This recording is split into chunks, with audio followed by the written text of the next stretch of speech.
the November Academic Advising Workshop. Today, our guest presenter is Carla Irwine from the Financial Aid Office. Look forward in the future to our next session, which is in January. That session will also have a guest presenter and will be held in this same classroom, Flight 114, or it'll be viewable through Adobe Connect. For anybody who is listening to this as a recorded session, there is information on the Academic Advising Guide under Faculty, under Professional Development, and by the month that the workshop was held. So thank you very much, Carla, for helping us learn more about financial aid. Hi.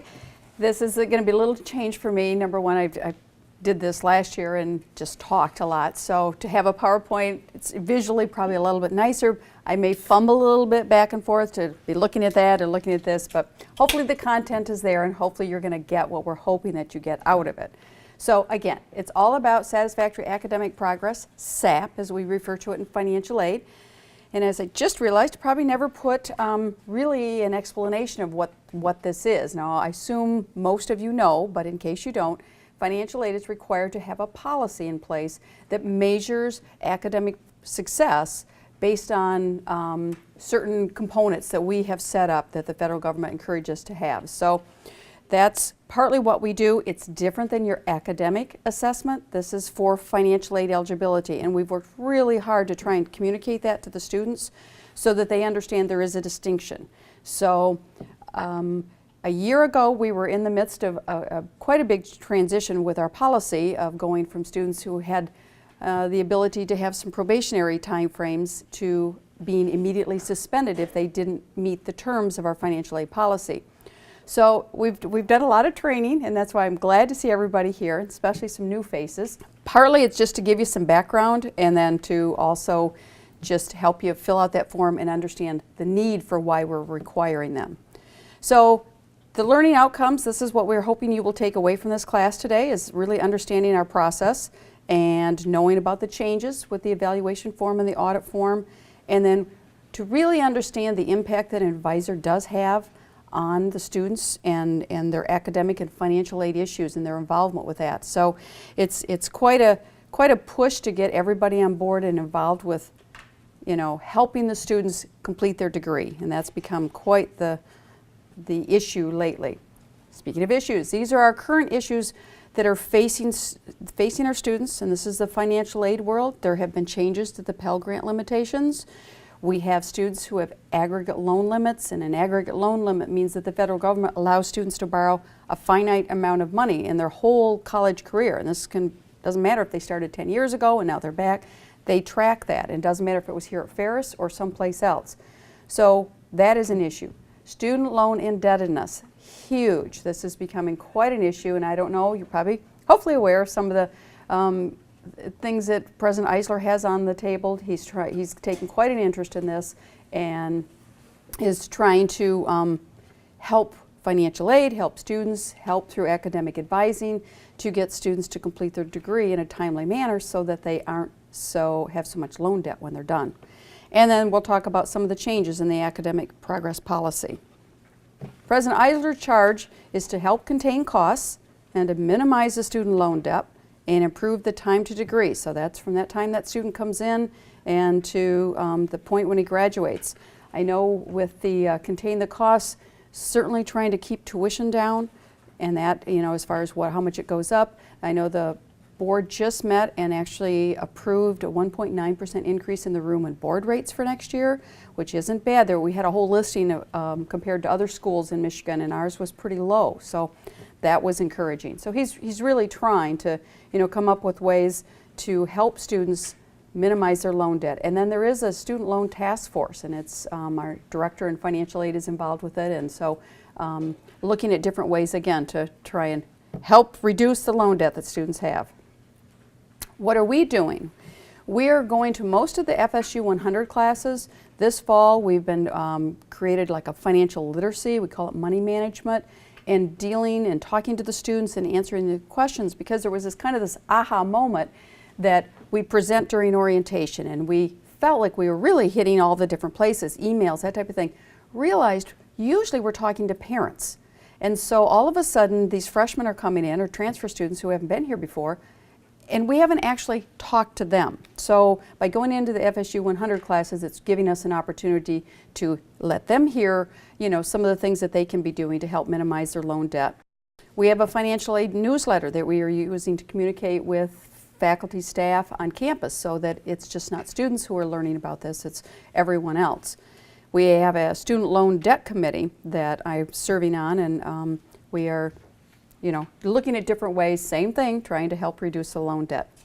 And then we're surveying students to kind of get a feel for them, what they're doing and why they're borrowing so much money and what they're doing with it. So those are the things that our office is working on as well. Pell Grants. If you didn't know what it was, a Pell Grant is a need-based gift aid from the federal government. And if you have a certain expected family contribution, an EFC, it's a number that is created when FAFSA is filled out, a student may qualify. Well, historically, students have been able to get Pell Grants continuously. We had a couple summers where they were able to get Pell Grant for a third semester. Federal government figured out that was costing them a lot of money. So this past spring, they had passed a new policy that students would only be allowed to receive Pell Grant for 12 semesters or 6 years. And it went retroactive. So boom, students were getting these letters in the spring that they weren't going to have Pell Grant eligibility this fall. And we had 431 students this fall, no prior knowledge, boom, they're not eligible for Pell Grant. So it really did impact, a group of our students. So that is new. Again, that whole point, time to degree, get those students in, get them, the correct advising and help them complete their degree. Undergraduate are only the students eligible for a Pell Grant. Once they're in a graduate program, they no longer are eligible for the grant money. What did change in that is, again, another change, that graduate students are only eligible to receive unsubsidized loan. Before, they could receive certain amount of subsidized, and that's where the government will pay the interest the whole time they're in school.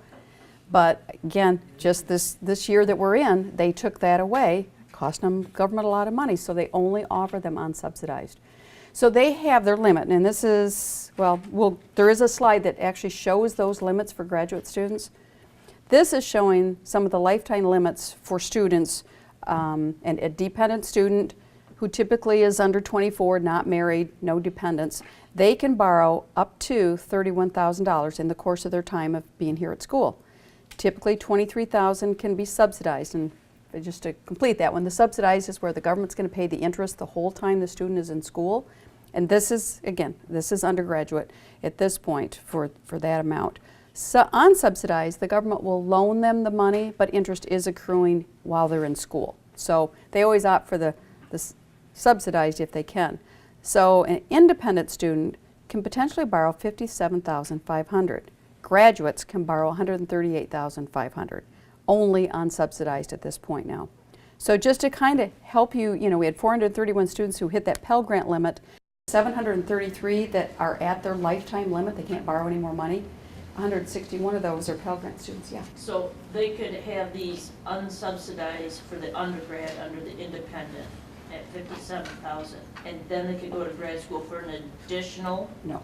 The 57 that's would be, part of yeah. it. Okay. Good question. It's a total. So if they had incurred 57.5, They would only get the difference. 60 something. Yeah. Okay.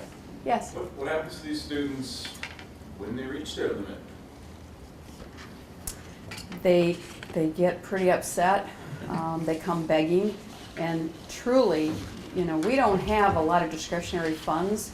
We have some institutional loan money that we look at students who are usually in their last semester to graduate. And if they are, we can try to help them.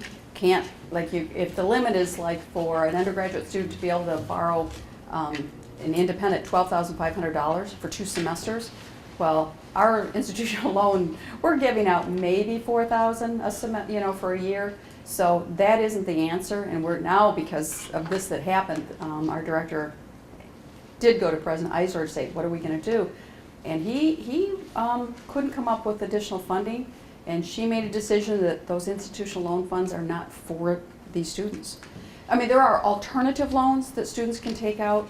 The downside is they have to either be credit worthy, it's the same as getting a car loan or a mortgage, or they have to have a credit-worthy cosigner. Well, in this day and age, that's not always an option. It was grim. I So mean, this is directly through the government? yes. But of course, students can get loans through other corporations? Yes. Yeah. Yep, alternative loans through a bank, and that's to help cover, some of the additional costs of the education. So that was kind of a really rough one, and I don't know if we've done, I know we haven't, but if maybe Records Office has done any studies to see how many didn't come because of this. Normally students who don't come, they call them. I'm not sure, I haven't heard any response on that one. The importance of scholarships also. So if your department knows of professional scholarships, that might be the push to take. Or as a department, if you want to put together scholarship and then decide for those worthy students, Sure. maybe it's just one semester they need help to graduate. That would be Yeah. a great way to assist them. Have you heard, in talking to students, anyone that's in this situation? I mean, where they can't, I say, I'm not sure they're here, but yes. I do with all the off-campus criminal Mhm. justice, and I'm listening to you. There are some students that come to us from ITT Yes. for an associate's degree. They already have a $50,000 loan. So they're in essence done. Right.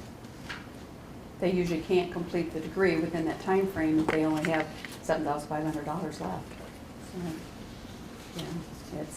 yeah, that's why, again, the pressure and the Yeah. push, get them in, get them out. And so this shows the average loan indebtedness. I know this is not the figures that the president has been using. Actually, he's using a higher number because when we do the average on this, it's taking into account all students. So it isn't really an average of those students that have loans. So it's what we have on the website. That's what we ended up putting in here. But I know that the calculation he's using is the average loan debt is higher for those students who actually have loans. So just in Michigan, for Ferris, we are almost $10,000 higher than any other of the four-year publics.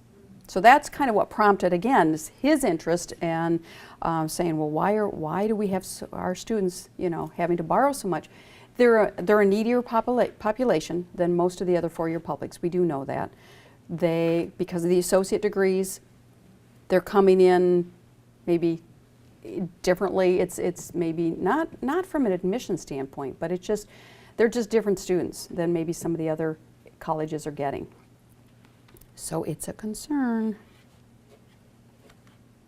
All right, so pointer here is about the policy, SAP policy. The three components: degree progression, minimum GPA, and the completion rate. So basically, degree progression, you have to complete the degree within a certain amount of attempted hours, and that attempted piece is what hangs a lot of students up. So for a typical associate degree, they are allowed to attempt up to 90 credit hours to get that one associate degree. And please keep in mind, in our computer system in Banner, students are assigned a primary degree. I know we have lots of students who they're dual enrolled. They're taking a bachelor and associate, and they're finishing things at the same time. Financial aid only pays and looks at what is assigned as the primary degree. So that becomes an issue when students are trying to take, two programs, and that's great, good for them, but they can run into a glitch if they have been taking a lot of their bachelor classes, they exceed this 90 credit hours that they've attempted, and they don't have their associate degree yet. We have a workaround. So, and then we have the programs, most of these are allied health. I think we're looking at a few for technology where they legitimately take more hours to complete the degree. So we were finding that students in these programs were all suspending because of their degree completion because they were going over the 90 hours. Well, the programs are taking longer. I mean, some of the base amounts were like 70 hours for them to even complete the degree. So these are exceptions, and so these students in these programs are allowed to attempt these additional hours up to 132. With the bachelor, you can attempt up to 180, and again, the exceptions for these particular programs are 275. Graduate can attempt up to 60. Now, I've only one time seen a student who actually exceeded that, and we had an issue, and I think he had been through 3 different graduate programs. He'd actually completed them too. So And the professional 92 hours, I don't see, I've not seen one professional go through with that as an issue. So, all right, so what do we do? This is where, these are the instructions. So when a student fails degree progression, they need to complete, as I mentioned, the workaround is called a Financial Aid SAP Program Audit Form. And that's the form that allows you to look at the student's transcript, look at their classes that they've taken, and figure out which ones don't apply to the primary degree. So in feedback, we added some of these notes in here because in feedback from different people when I presented before, I've heard some complaining that when you go to do the form, you get into it, but then you really need to be looking at the students like my degree, and you're not. So that's trying to give the, the suggestion, get into there first, get it out, look at it, start to have it available, however you're going to look at it, so that you don't have to go back in. And this is where I prefer, these are the instructions, but I prefer to kind of do the demo. So I want to just give you, let's see if I can get here. The instructions are printed there, but you go to Faculty Services in MyFSU, and then you click on here, you'll see the advising tools down here. So way down here is the Financial Aid SAP Program Audit Form. So you click on that. I have a question. What's the difference between the two forms? One, the audit form is only used for the degree progression.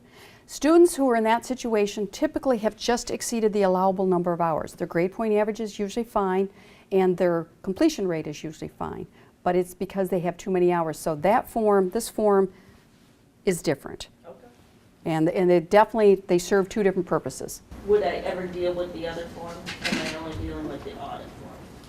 Well, yep, well, the evaluation is if there's a GPA and a completion rate issue, so you, No. Yeah. no? Okay, Not usually. all right. So when this comes up, you put in your student ID. All right, so you put in the student ID, hit submit.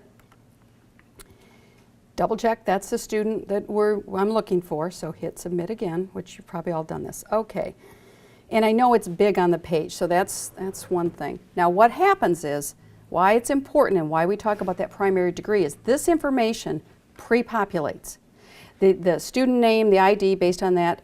This is an interesting one. The advisor is whoever's filling out the form.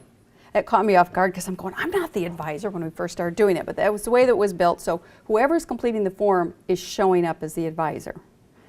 All right, so then we've got this program that's being evaluated. The heavy equipment, that is the bachelor's. And so it tells you right here they're allowed 180 hours. You can't cross that out. Don't cross it out and do it based on something else, because I'll send it back and you'll have to either get the program changed in Banner. If you want a different program, that's you and the student have agreed on that, then that would either be, if it's another bachelor's program, then it would be on whatever populates here. So the other thing about this form that it shows, it pulls right from the system. This student has attempted 198 credits. He's earned 143. And this one isn't necessary for this, but it's just something to kind of keep in mind. So his completion rate is 72%. He's doing fine. This allows you to double check that you're doing the semester that is intended for. Now, right now, we're not doing these forms because pretty much everybody's in where they're supposed to be. So say it's for next semester. Then you would just pick, if you're going to do one, then pick that. Now, once they change whatever they do at admissions, it will pre-populate with the current term. So once grades are in, and I think they flip the switch, then spring will be the one that pre-populates. But for my example, we're going to stick with fall. All right, and again, the instructions are all part of the slides, but this is easier to see here. So we're working with 198. The student has to get below 180 or they can't continue to receive financial aid. So basically you're looking at how many hours is the student taking. Now, if you were doing it right now, it would be, say, however many hours they were taking. But again, you're doing it before. So I'm going to put 0 just to put that in as the number. All right. Then this is the biggie. This is the one. How many hours do not apply to this primary degree? And it takes some serious evaluation. And so that's why you need the transcript, or you need my degree, or you need the check sheet, because someplace you've got to make a determination out of that 198 hours what doesn't apply to this degree. And this particular student, that's my example, he has 79 hours that don't apply. So how many more does he need to complete his degree? The student needs 113. I have a question. On the ineligible credit hours, Mhm. what determines if they've attempted a class and the credit hours and they have withdrawn, are those still part of that? Nope. Good question, because, and it's gotten, and we've gone back to the feds on this several times to say, okay, now give us clear, because it doesn't make sense to us. If a student has taken a class 3 times and withdrawn, they may get caught in the completion rate, that may be a different issue, but no, it doesn't count. If they failed it, it doesn't count. And that's why I keep saying, and my question is to you, I mean, doesn't every program have a check sheet? I mean, there's always been a little confusion sometimes on that one. My assumption, if there's a check sheet, you sit down and anything that's not going to apply to that check sheet for that program can be excluded. Yeah. The Bachelor of Integrated Studies is designed with the advisor of that area. So there isn't a check sheet per se, but there is guidance. Okay. So there wouldn't be anything online because it's kind of build a degree. Okay. So that could get a little dicier as far as how you make a decision to exclude things. Well, they There's have not a gen lot ed, but there. what minor they might take or Right, what associate degree, there's a lot of variability with it. but it is in my degree. It is in my, Okay. Carla, Yes. what about, so when I do it, if a student has taken English 150 and they received a D, they weren't happy with that grade, so they retook it, they got the credit for it, but now they're getting the credit for it again, just a better grade. That initial 150, You only have to count one of them. right, but I mean, so then I would say those 3 credits don't go towards the degree. Correct. Okay. And other classes, like the remedial. I mean, because in the attempted, there would be 6 hours. And only 3 of those would be the one that you would have to count. So you could exclude 3 of the 6. Right, so but that 3 would go towards ineligible. Yes. And then also with the remedial course where, like Math 110, let's say they've tried that Mm-hmm. 3 times, that's a 4-credit class. The 3rd time was lucky, so that's 8 credits. But they don't, the remedial aren't necessary for they're necessary to get them where they need to be, but they're not required for that degree, so you can exclude them. We did get clarification on that. Mhm. So then that Yeah. would be 12 credits that don't go towards the degree. Right. And this, I think that's why we keep going back to the feds to try and get clear on this, because logically, it doesn't make sense. They receive financial aid for it. They've exceeded the allowable number of hours. But it is the tool the government has given us to say, well, this is the way that you can help that student finish their degree, still receive financial aid. And so if they're on track to do it, at least that's the guidance we're getting, that is allowable to exclude those because they don't count towards that degree. Yeah, it's good questions. That's So exclude them, in from this the- number. okay, exclude them from the ineligible credit hours. No, this ineligible is really where you're trying to determine what doesn't count. How are you reducing that 198 hours? So they would be in this ineligible hours. So they do count towards that. Towards the ineligible. Okay. So anything that's a prerequisite, that's not actually on their check sheet, but is a prerequisite for them to get to them, like Math 115 example, Can would be, go in the ineligible? yes. Yeah, good Wouldn't question. Math 115 be part of the general education department though? Math 115 is, but Math 110 is, No, right. I thought you said 115. Okay. So does that benefit the student, the higher that number is actually? Makes more aid available to them. Well, it allows them, yes, a longer time frame to receive financial aid. Now, the other piece of this that is this expected graduation date. And I know you don't always know. Typically, though, when students get to this point, they're pretty close to graduating when they go over. However, I do have some sitting in my file that are May 2015, so I'll be keeping kind of an eye on those. But typically, like with this student, he should be graduating in May. And it can be in any format. You can do it like the letters, or, I mean, I manually take that out and do what I need to do with that. So you put that in, and again, it's your best guess to be able to do that. All right, so do the continue. This brings up the form, and it's completed at this point. It looks kind of weird, so that's where if you do the format for printing, it puts it now in a format that makes it look readable. So here's the calculation. So the student ended up, now he's only using 132 hours towards that primary degree that's listed at the top. He's eligible for financial aid. Now what we do with these students, we put them in our code is called hours review. So we do check them every semester to make sure that their grade point average is okay, that they're passing their classes, and their completion rate is okay. So I keep an eye on them. But otherwise they're going through. The piece of this is that with that graduation date, I monitor those. I plug that into, I've got a special field in the system, and so I'm next week probably sending my emails out to the students who I have noted as graduating in December. And my email basically tells them, if you're graduating, great, congratulations, you know, good for you. If you're not, then they need to do a new form.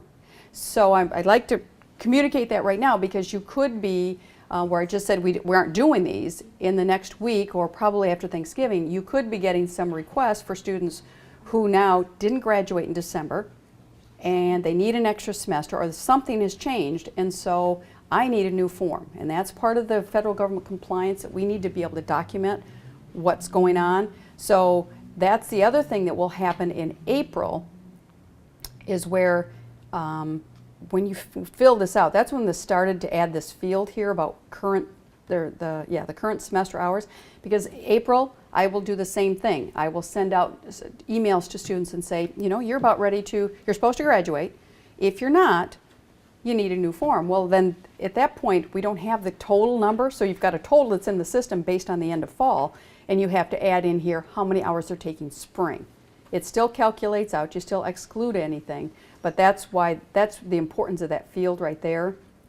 And again, this semester, if you got those new forms, you would actually use it too. So you would say they've attempted 198, because that only updates with what as of summer, at the end of summer.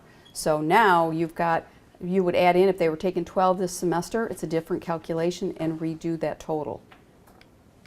And when you do that continue in the format, this allows you to add in comments down in here. And part of that, if there is something that's odd, because I've had a couple of them, some of the off-campus students, where they only go part-time. And so maybe they need to take, 12 hours, but they're not graduating for like 4 semesters. And I'm going, well, I look at that to see what's reasonable. But if you tell me down here they're only a part-time student, that's good. Then I've got that documentation. I'm good with that. Questions on this? All right. Let me get out of here. If I close it. Question again, Carol. Sure. No, this is. Clear me up. Yep. On their community college transcripts, Mm-hmm. and they'll say they've attempted 100 and they've completed 60, and of those 60, maybe 10 credits were below a C that we don't accept. Am I going off the total amount attempted, no matter what, for that ineligibility number? What you're going to work with, because if Ferris didn't take them, typically the way I have seen most transfer students, whatever we bring in is what they've attempted. So they get a benefit So of. it doesn't matter on the community college, what we Accept. accept, and for our program, Right. or electives, or whatever, that is the attempted. Right. Okay. Yeah. That's and I know it doesn't seem fair. It was, again, that we got clarification from the federal government last year to make sure that was okay, and it really helped off-campus students, because I think maybe only once or twice have I ever seen an attempted to be different than what was earned as transfer hours. It's always the same. So for a completion rate, it helped them tremendously. So whatever they're bringing, correct me, you guys, if I'm wrong, whatever they're bringing on that transfer articulation portion, that's it. Yeah, you're not, When we you don't, look at the overall, this is pulling from our screen, so when you look at the overall, this is just Ferris information. It's not necessarily, it's only gonna bring in the total amount. Does it add in their We won't see total that. amount from transfer credits? Anything, we look at the form and banner shot term, I don't, SHATERM, and I don't know in SSB what you see, but in my degree, it's the total attempted hours matches what I'm looking at. So I know there's, in my degree, and I think it's looking at the transcript, there is a total attempted hours, and that is the same. So whatever is in my degree should be the same But as we well. don't bring in that total attempted hours, it doesn't count into their bad grades. Right. right, so I am looking at their transfer coming in C or higher. That we accepted. Mm-hmm. Well, just the That transfer total- articulation screen. Yeah, it's just that total number at the bottom that we read when you guys are matching up transcripts.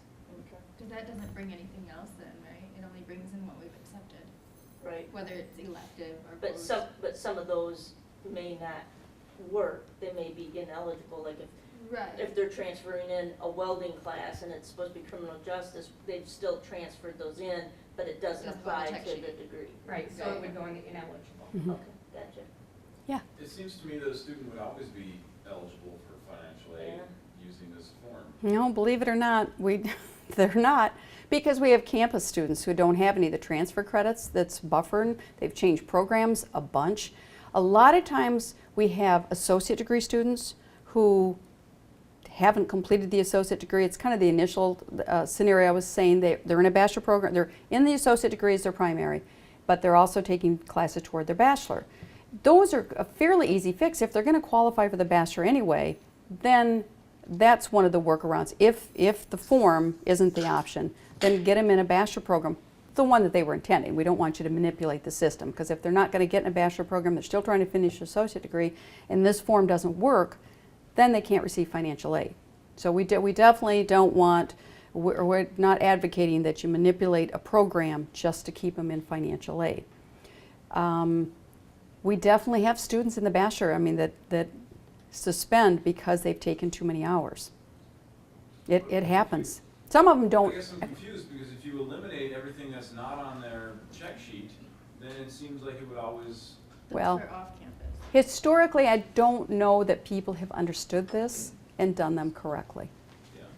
Because, thank you, that's the logic I would apply, and I know in August I must have dealt with 4 or 5 forms where someone did a calculation, and when I get the form, it still exceeded, the end result exceeded 180. Okay, they can't get aid, so then I would go back to the student, to take it back to the advisor and say, let's try this again. I try and explain it, and I've had a couple of them, it still didn't work out. So I think they don't understand, and that's why we keep trying to give these opportunities to make it as clear as we can. Because I agree with you, that was the logic that I applied that I don't understand, because we keep trying to simplify what can be excluded. So, Leanne, just have a question? At the beginning, though, you told us that they had Pell eligibility for 12 full-time semesters. Mhm. You can only borrow, only have loans up to a certain amount. So if they've already done their 12 semesters, 2 years of that was community college, and they've already hit their loan max, this is all a mute issue, isn't it? Right, they have no money Whether anyway. they're eligible or ineligible credits, and they transferred in or didn't transfer in, it doesn't matter, you've hit your limit? Right, Okay. yep. With the Pell Grant, With Pell Grants And loans, I mean, accounts and loans. Yep, I mean, and we definitely, I mean, those that are hitting the limits are also what we consider a SAP issue, very likely. So it's that time to degree. And this is the big thing about really the push on a lot of this. If students have completed the degree requirements, they need to be graduated out. I'm not sure what the reasons are. I know that's what I've seen. One I'm dealing with right now, associate degree, bachelor degree. They're taking classes for both. And they have more than 90 credit hours, and associate is the primary. I think it has to do, maybe this one, the grade point average isn't high enough to be in the bachelor program, but then I don't understand because they're allowed to take the classes. So it's, everything is, there's never this clear-cut boom, other than financial aid tends to come back and say, this is clear-cut for us. So just to help, communicate that with your colleagues is just, we don't have a lot of flexibility. We're pretty black and white. All right, so that's the degree progression. That's too many hours. Now we have the other form, the evaluation form, which is used when students aren't meeting the minimum GPA or they have completed less than 67% of the hours they have attempted. So then we get into basically any student that's an undergraduate or in the doctorate program, pharmacy, optometry, they have to have at least a cumulative, and it's not semester, cumulative 2.0. If they're in the graduate program or the doctorate DCCL program, they have to maintain a minimum 3.0 GPA. We've had a little issue with the graduate students because it's different than the academic policy that they allow them, I guess, a semester or a couple things to have less than a 3.0. In May, when we go to evaluate this, financial aid does not. You need to have a cumulative 3.0. So that's one thing that's different. Completion rate, we talked about this, must be passing 67% of the classes that you've attempted. And it's just, we just do the calculation of how many have been earned and divide it by how many have been attempted. Now, if it's 0.669, we round, so we're giving the benefit of the doubt. But these are, if they're not meeting that, then this is when they would need the form. So again, I'll jump over to the form. Get back there. So we are back here. Now, I have a different student that I want to use. If I went back and went to the evaluation form right here, it would bring up that Joshua Carey, the same student. He's doing just fine, so I don't want to use him as my example. So if you've been in there and you're working on multiple students, go back up to the ID selection and put in a different ID.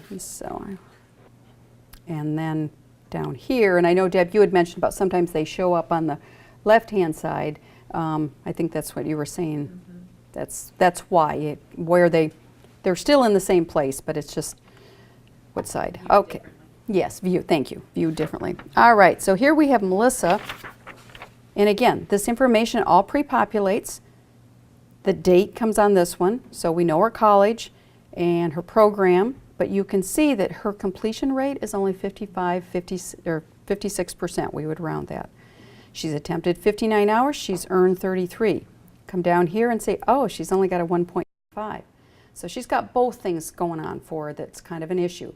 Now, before you go any farther, this is where, again, you've got to be looking at the transcript because we need to know how many more hours is she need to graduate. And part of that is because what's happening here is a GPA calculation. We're determining, or the system is determining, what is the average GPA that she has to get over the course of the remaining time she needs to take those hours to get that 1.95 up above 2.0. She needs 66 credits yet, so let me in the box. And if it was a completion rate issue and they were over a 2.0, if it was not both of the situations but just the completion rate, you would still have to put in the number of credits, even though it would come up here and tell you, well, she's over 2.0, so you don't really have, you're not doing the calculation, but to move further, you still have to put in a number here. So continue. Does the credits needed to graduate include ones that are in progress? Yes. Yes. Do you would count those towards ones they still need to graduate even though they're not? Yes, good question. Yep. All right, to see the whole form then. So again, the top portion is pre-populated. Now you've got these options.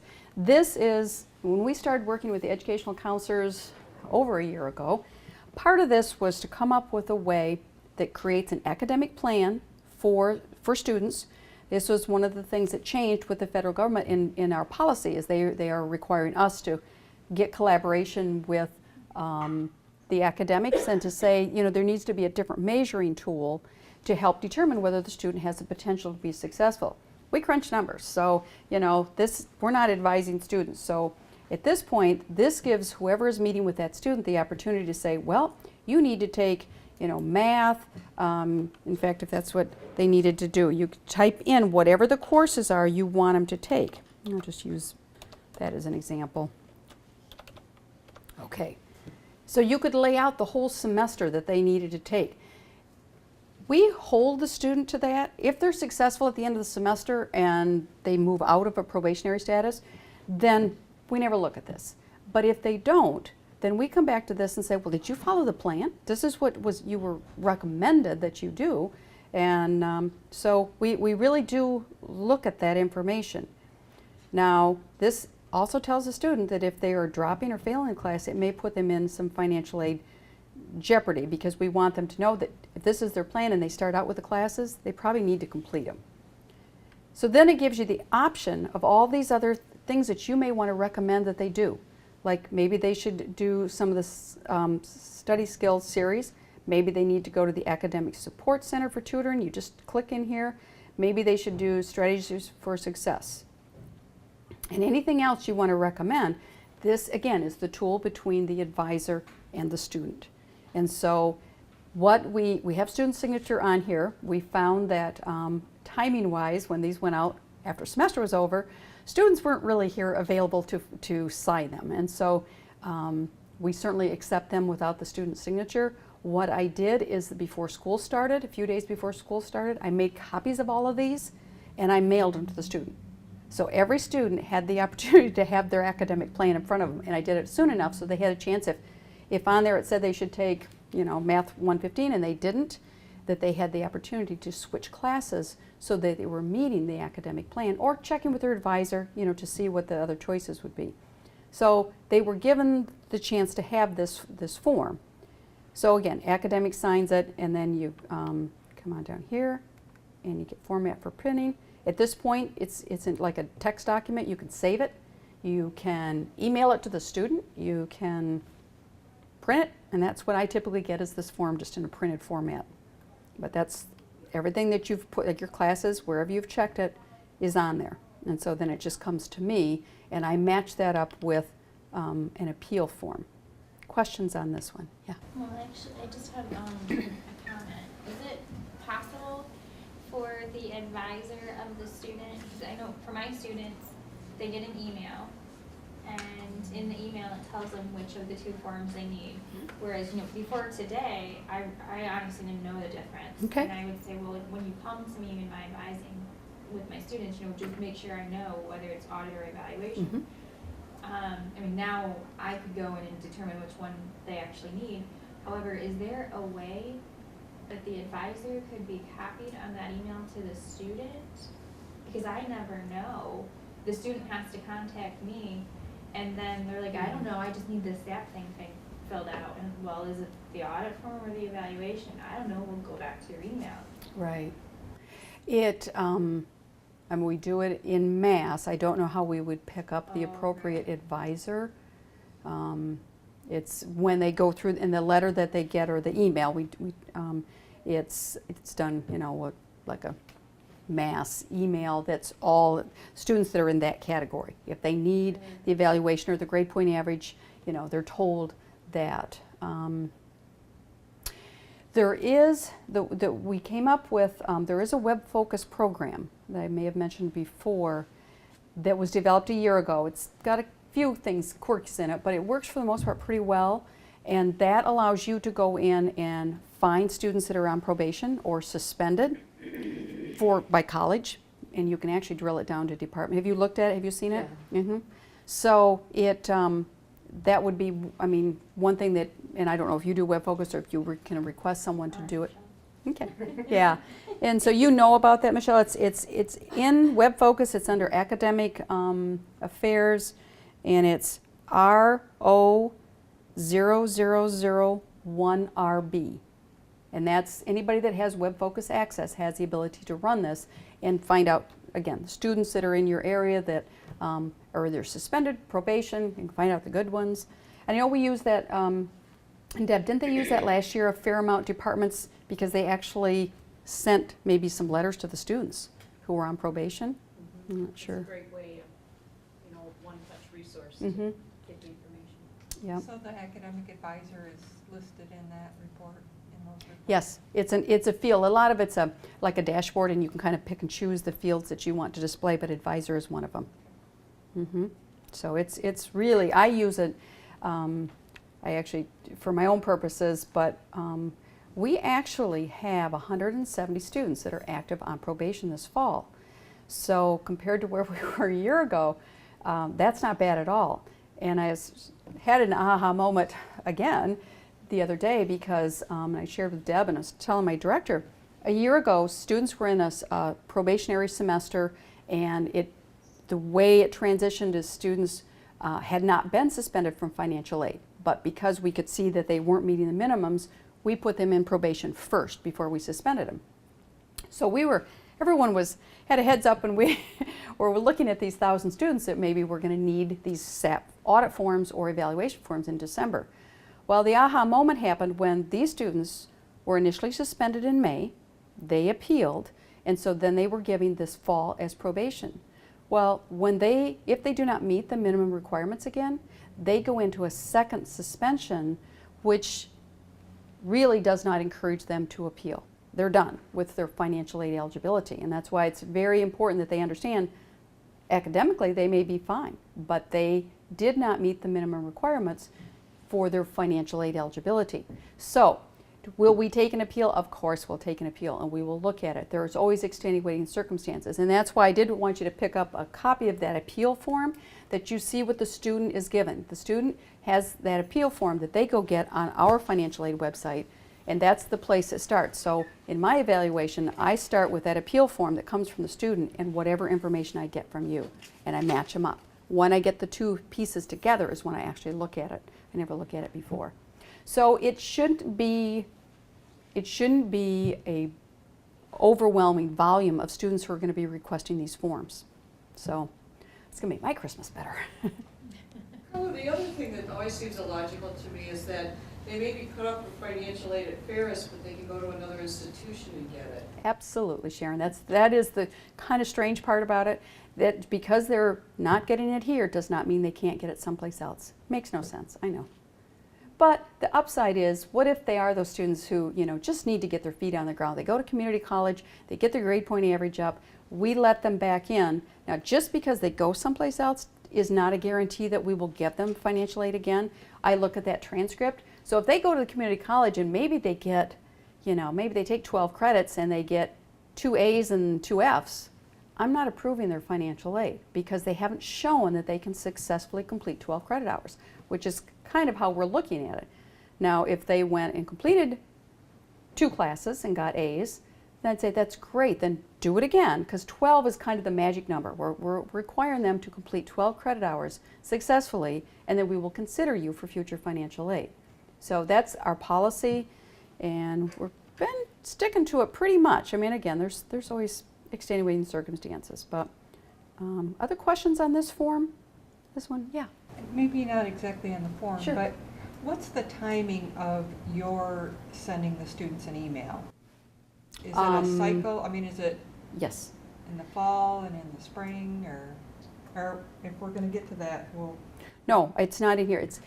Typically there's the 3 time frames that we evaluate satisfactory academic progress for this financial aid. So May is the big one. As soon as grades are in, historically we've done it a little bit later, but now as soon as grades are in, we are running that within a few days after the semester is over. Because anybody that's doing fine, we have a good status, and if they're doing fine, we won't evaluate them until the following May. They're on a 1-year cycle. As long as they maintain everything, they're fine. This was the year that in May, when we ran our cycle or our process, we suspended students who weren't making progress. No preliminary probation. Boom, they just were suspended. So that's why over the summer, they're appealing, they're trying to get their papers in order, and that's where we end up with 170. They're in their first probation this fall. So as I said, it's going to be interesting because they either are going to make it or they're going to be suspended the second time without the option to appeal. So then, and we had the people in the summer. There was a handful of students who were going summer. They had been suspended. They appealed. We gave them the probation for summer. Some of them made it, some of them didn't. So in August, so it's either May, August, or December. That's the cycle. But the only ones that get evaluated in August or December are probationary students. So people who are doing fine, they only get evaluated once a year. The repeat, I want to just address that, which I didn't say. So completion rate is one you've got to keep an eye on because, again, that 67%. Financial aid's policy is a student is only allowed to repeat a class once, a graded class, and continue to receive financial aid. If they take it a third time, we will not give them financial aid. And I think we had about 40 students this fall that were in that category. So it looks a little strange, and we tried to document it and communicate with them to let them know that, but they were taking the class for the third time, and they, maybe they had a Pell Grant which gets prorated based on the number of credits they have, so they can get their full amount of Pell Grant because that class financial aid wouldn't pay for. University policy allows the student to take the class 3 times. So there is a distinction there. So when a student comes and they want to withdraw, it's important to know what their completion rate is, or if they want to repeat a class, because that can impact that percentage pretty dramatically. So, questions on that piece of it? Did you say financial aid only pays for the class 2 times or 1 time? Twice. Once and then a 1 repeat. And it is a graded class. This is another one of those, doesn't make any sense. If a student actually withdrew from it and paid for it, they can take it again, because we don't really pick that up. The federal government is a graded class. So it's those students who are taking the class to improve their grade. Yeah, I know, it doesn't make sense. But if they withdrew from it, they potentially could take it a 3rd time, because we won't pick them up. But if they got a D, and then they take it again and they got a C, and then they really want a B, they go to take it the 3rd time, we will not pay financial aid for them. A little bit about probation is that, a student gets suspended. They fill out the appeal, they fill out one of these they get you to complete it. I get it, I look at them, and then if it looks like I'm going to continue to give them financial aid, they'll be on probation for that semester. So what will happen is we run a process, and it'll look at their grade point average, and it'll look at their completion rate, and it'll look even at their hours. And so sometimes we have students who maybe had a grade point average issue, they resolved that, but they were so close to the end, and all of a sudden when I go to look at them, they've now exceeded 90 hours by what they took with fall. Okay, they still have a problem, and so they would be to continue to be suspended from financial aid for a different reason. And we don't see that a lot, but it definitely happens. So they have to be meeting all 3 of the components of the financial aid policy. They just have to be. Now, the one group of students, and we're seeing less of these. When I started doing this 2 years ago, we seemed to have a lot of those because they had gotten so far in the hole. Their grade point average was like a 1.15, or it may take them a few semesters to dig out to get back up to a cumulative grade point average. So certainly through the process, at the end of the semester, it's automated. They would be in a suspended status. I'm trying to catch them and review them if I can look at them and see that they did the best they could. They passed 12 credit hours. They probably got, maybe a 2.5 or something. And I mean, could they have done better? Yes, but if they're a student that's not going to do better, we don't want to penalize them. I mean, they did what we asked them to do. So then I will extend their probation for another semester without an academic plan. That's because if I'm extending it, we evaluate them in the spring. At that point, they're going to be suspended, and it would be a final suspension. So that's the little grace that we're kind of building into this, that if they really are doing what they need to do, or if their completion rate was less than, it was down to 45%, and they take all their classes and they pass everything, but it doesn't get them up to 67%, I will extend their probation for spring. Okay. Suspension, again, the recommendation is that they need to successfully complete 12 credit hours either here or at another school, because here they could still, if they're not academically dismissed and they could get an alternative loan, they can pay for it, or they can pay for it out of pocket. It's just they're not getting financial aid. So again, if I see that they have successfully completed a semester, they go through the appeal process, and it's, obviously we really want them to graduate. So we want to help them with their financial aid. They just have to be meeting the terms of the policy. So we certainly will work with them, but it's just important to understand it's not guaranteed. We don't want them to think if they just do this, then they're good to go. We look at a lot of other factors too. We've had several students actually that coming into this fall had been here historically, been to another institution, coming back to try and finish, but the scenario that you cited, Leanne, I mean, they'd used pretty much all of their eligibility between Ferris and the other schools. So we sat down and to determine, can they complete the degree with the aid that they have left? And with one of them, we had her put it in writing because she wasn't going to, and that she committed to paying out of pocket. we'll track her. We'll see if she can do that or not. Because, and those are rare, but we do look at individual circumstances. And these are just some links that are on that last page. This is the link to the policy, and just because it says 1112, that's actually, it has not changed. It's just one we encourage you to kind of get your students to go look at it. It helps them understand how much money they're borrowing, kind of, you know, some of what I touched on earlier in there. Anything else I didn't cover that you wish I would have? Can you then submit those forms electronically? No, the appeal form is a printed paper form like you have. The student actually needs to print that off, and what's the instructions, they have to sign it, because we actually want them to have read the instructions, and then if their personal statement of telling the circumstances, because we're looking to say, okay, what caused the issue? Why did you flunk your classes? And what has changed? Now, I am smiling because when I start to read them and this, you know, as things transition, you know, they've all talked up because they have just, you know, changed dramatically in how they tell you how everything has changed. So you try, I mean, it's hard circumstances for them, and we don't want to get cynical, but sometimes they can get pretty creative. So it can be pretty funny.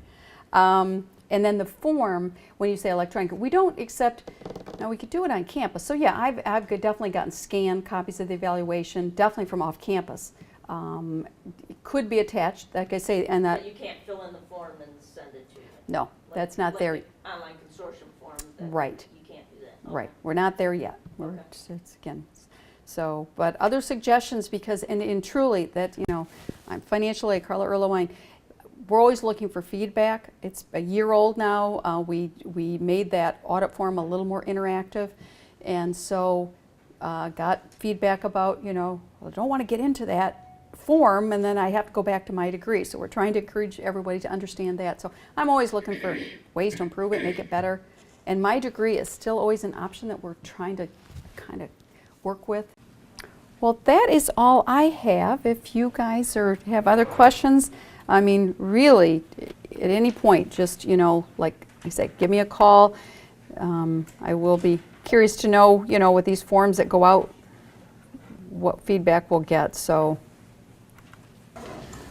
For those of you who are interested in earning the professional development incentive money, in the back of the room is the deliverable information.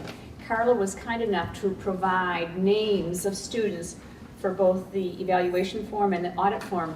And as we all know, working here at the university, confidentiality is really important, but we wanted to give you names where she knows that it will be a worthwhile exercise. You can send those to me, and then I'm going to find friends that will help me out with them too, because I don't fill these out. But I said I would certainly be the ringleader to get that information back. And we want to give you feedback so you know if you're filling these out properly. For retention and student success, I don't think there's anyone here, neither pharmacy or optometry, but give these a try. Send them in. I try to put a reasonable date of having these returned. I think it's Wednesday, November 28th. You know, give or take a day or two, because I know we're all busy at the end of the semester, but if you'll send those in to me, and then we'll have a review team. How about that? Thank you so much for coming, and hopefully you'll join us again next year in January.